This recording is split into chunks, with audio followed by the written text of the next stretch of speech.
குண்டாம் நல்ல மணமுண்டாம் மாமலரால் மேனி நுடங்காது பூ கொண்டு துப்பார் திருமேனி தும்பிக்கையான் பாதம் தப்பாமல் சார்வார் தமக்கு. ஓம் முருகா அஸ்ட்ரோதரணி யூடியூப் சேனல் நேயர்களுக்கு வணக்கம்ங்க. இந்த ஒரு புத்தாண்டு நம்முடைய அனைவரது வாழ்க்கையிலையும் மகிழ்ச்சியையும் ஆனந்தத்தையும் கொண்டு வர உங்களோடு சேர்ந்து நானும் இறைவனை பிரார்த்தித்துக் கொள்கிறேன். சரி, இந்த புத்தாண்டு இந்த புது வருடம் அப்படின்னாவே எல்லாருக்கும் ஒரு எதிர்பார்ப்பு இருக்கும்.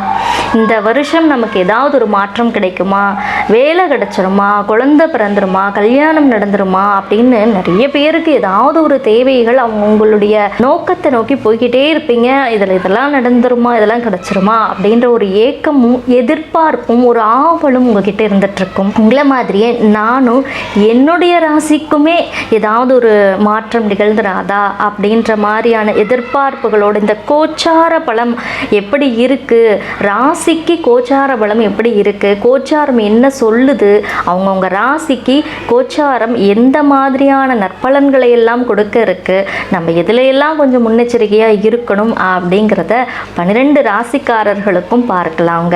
இந்த புது வருஷம் அப்படிங்கிறது பொதுவாக ஆங்கில புத்தாண்டு அப்படின்னாவே நள்ளிரவு 12 மணிக்கு மேலே தான் அப்படிங்கிறது தெரியும் உங்களுக்கு.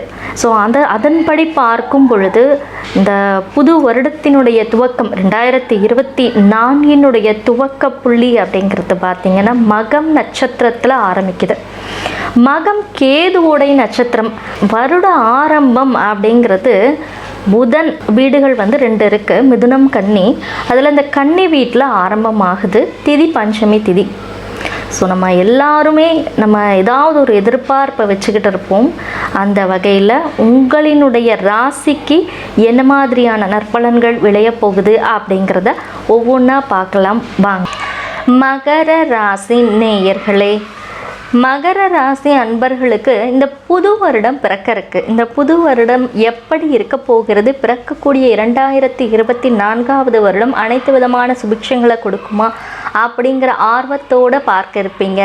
உங்களினுடைய ஆர்வத்துக்கு இந்த கிரகநிலைகளினுடைய சஞ்சாரம் என்ன பலன்களை கொடுக்க போகுது அப்படிங்கிறத பார்க்கலாங்க.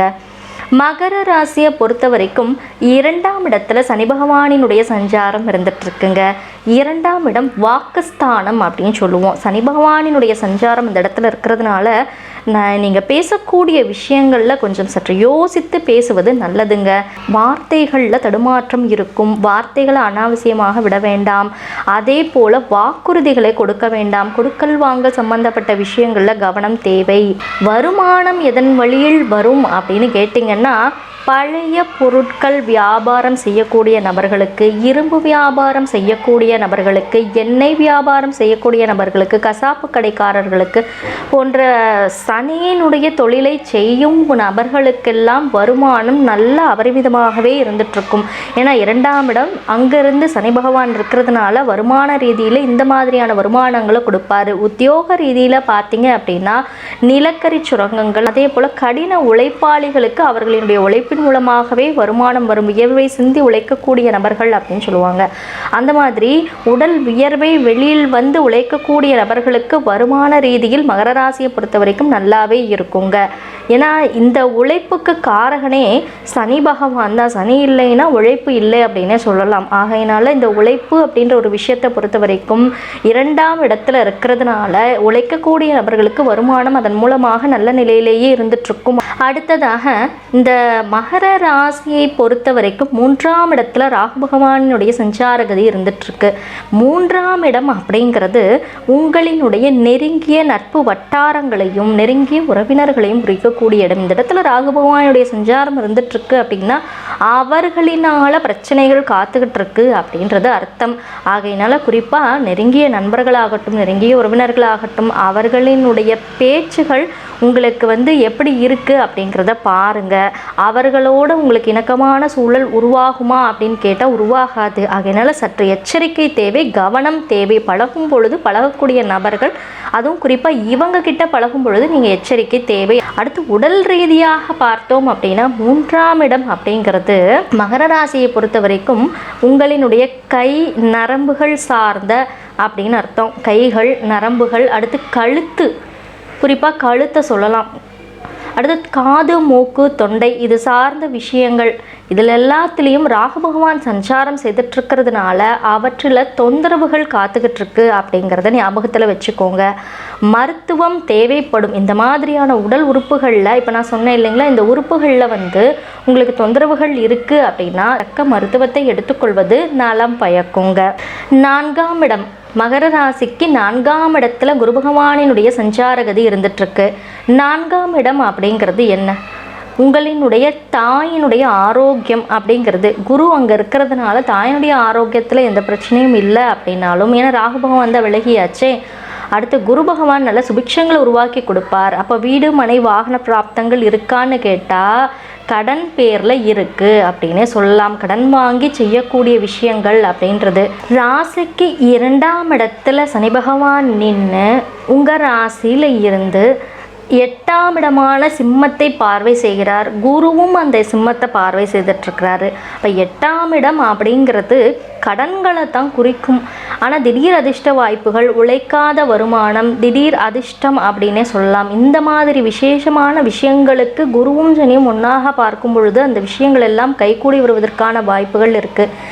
ஏற்கனவே நான் லோனுக்காக முயற்சி பண்ணிகிட்ருக்கேன், அந்த லோனெல்லாம் சேங்ஷன் ஆகுமா அப்படின்னு கேட்டால் நிச்சயமாக வரக்கூடிய வாய்ப்புகள் இருக்குது. அதுலேயும் குறிப்பாக ஒரு நிலம் பார்த்துருக்கேன் வாங்கலாம் அப்படின்னு, ஒரு வீடு பார்த்துருக்கேன் வாங்கலாம் அப்படின்னுட்டு, அதே போல் ஒரு வண்டி, பழைய வண்டியை போட்டுட்டு நான் ஒரு புது வண்டி வாங்கலாம் அப்படின்ற ஒரு பிளானில் இருக்கேன் அப்படின்னு சொன்னால் இந்த விஷயங்கள் எல்லாம் விசேஷமாக நடப்பதற்கான வாய்ப்புகள் குரு அருளால் இருக்குங்க. ஏன்னா குரு 4ஆம் இடத்துல சஞ்சாரம் செய்கின்ற இந்த காலகட்டங்கள் நிச்சயமாக நற்பலன்களை விளைவிக்கக்கூடியதாகவே அமையும். 9ஆம் இடத்துல கேது பகவானினுடைய சஞ்சாரம் என்ன சொல்லுது அப்படின்னா, தீர்த்த யாத்திரை, புனித யாத்திரை, ஆன்மீக யாத்திரை போன்ற பயணங்களால் நன்மை கிட்டும் அப்படிங்கிறத சொல்லுதுங்க. ஆராய்ச்சி கல்வி படிக்கக்கூடிய மாணவர்களுக்கு கடன் உதவிகள் கிடைக்கப்பெறும். கடன் சார்ந்த பிரச்சனைகள் முடிவுக்கு வரும். வெளியூர், வெளிநாடுகளுக்கு பயணம் செய்து பிஹெச்டி லெவல் கல்வியை படிக்கணும், உயர்கல்வியை படிக்கணும் அப்படின்னு இருக்கக்கூடிய மாணவர்களுக்கு அதற்கான கடனுதவிகள் கிடைக்கப்பெறும். ஆனால் படிப்பில் கவனம் தேவை அப்படிங்கிறத உயர்கல்வி கற்கக்கூடிய மாணவர்கள் தெரிஞ்சுக்கோங்க. மகர ராசியை பொறுத்த வரைக்கும் 4ஆம் இடத்துல குரு பகவானினுடைய சஞ்சாரம் இருந்துட்டு இருக்கிறதுனால பள்ளி மாணவர்களுக்கு, பள்ளி செல்லும் குழந்தைகளுக்கு, இல்லை கல்லூரியில் 1ஆம் ஆண்டு வகுப்பு படிச்சுட்ருக்கேன் அப்படின்ற லெவலில் இருக்கக்கூடிய மாணவர்களுக்கு தொந்தரவு கிடையாது. ஏன்னா 4ஆம் இடத்துல குரு இருக்கிறதுனால நீங்கள் படிப்பில் சிறந்து விளங்க முடியும். இந்த காலகட்டம் நல்ல ஒரு படிக்கக்கூடிய மாணவர்களுக்கு நல்ல படிப்பில் சிறந்து விளங்க முடியும். அதே நேரத்தில் உயர்கல்வி கற்கக்கூடிய மாணவர்களுக்கு மட்டும் அவர்களினுடைய கல்வியில் கவனம் தேவை. அடிக்கடி விநாயகர் கோவிலுக்கு சென்று வழிபாடு பண்ணிக்கிட்டே வந்தீங்க அப்படின்னா படிப்பில் இருக்கக்கூடிய கவனச்சிதறல்கள் நீங்கி படிப்புல நல்ல முன்னேற்றம் தென்படுங்க. மகர ராசியை பொறுத்த வரைக்கும் இன்னும் 7.5 சனி விலகாத நிலையில இருக்கிறதுனால 7.5 சனி முடிகின்ற காலகட்டம் வரையில் அடிக்கடி சனி பிரீதிகளை செய்து கொள்வது நலம்ங்க. ஏன்னா ராசியாதிபதி சனி பகவான் அப்படின்னாலும் ராசியாதிபதி என்னதான் இருந்தாலும் அவர் நீதிமான். தன் வீடாக இருந்தாலுமே கூட அவர் நீதி, நேர்மை போன்ற விஷயங்களுக்கு கட்டுப்பட்டே தன் கடமையை ஆற்றுவார் அப்படிங்கிறதையும் ஞாபகத்தில் வச்சுக்கோங்க.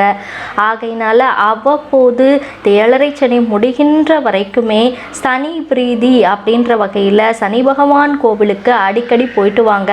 அப்படி போக முடியாதவங்க கால பைரவர் வழிபாடு அடிக்கடி செய்துகிட்டே வாங்க. கால பைரவரினுடைய அருளாலையும் நிச்சயமாக பகை வென்று ஜெயிக்க முடியுங்க. நேயர்களே, இவ்வளவு நேரம் உங்கள் ராசிக்கான ராசி பலன்களை எல்லாம் பார்த்து தெரிந்து கொண்டிருப்பீங்க அப்படின்னு நான் நம்புகிறேன். இந்த ராசி பலன் உங்களுக்கு பயனுள்ள வகையில் அமையும் அப்படின்னும் எல்லா நலன்களும் இறைவனினுடைய அனுகிரகத்தால் உங்களுக்கு கிடைக்கணும் அப்படிங்கிறதுக்காக நானும் என் சார்பாக இறைவனை பிரார்த்தித்து கொள்கிறேன். ஓம் முருகா அஸ்ட்ரோதரணி யூடியூப் சேனல் நேயர்கள் அனைவருக்கும் இனிய ஆங்கில புத்தாண்டு நல்வாழ்த்துக்கள். எல்லா வளங்களும் நலன்களும் பெற்று நீடூடி வாழ்க அப்படின்னு வாழ்த்தி நான் விடைபெறுகின்றேன். நன்றி, வணக்கம்.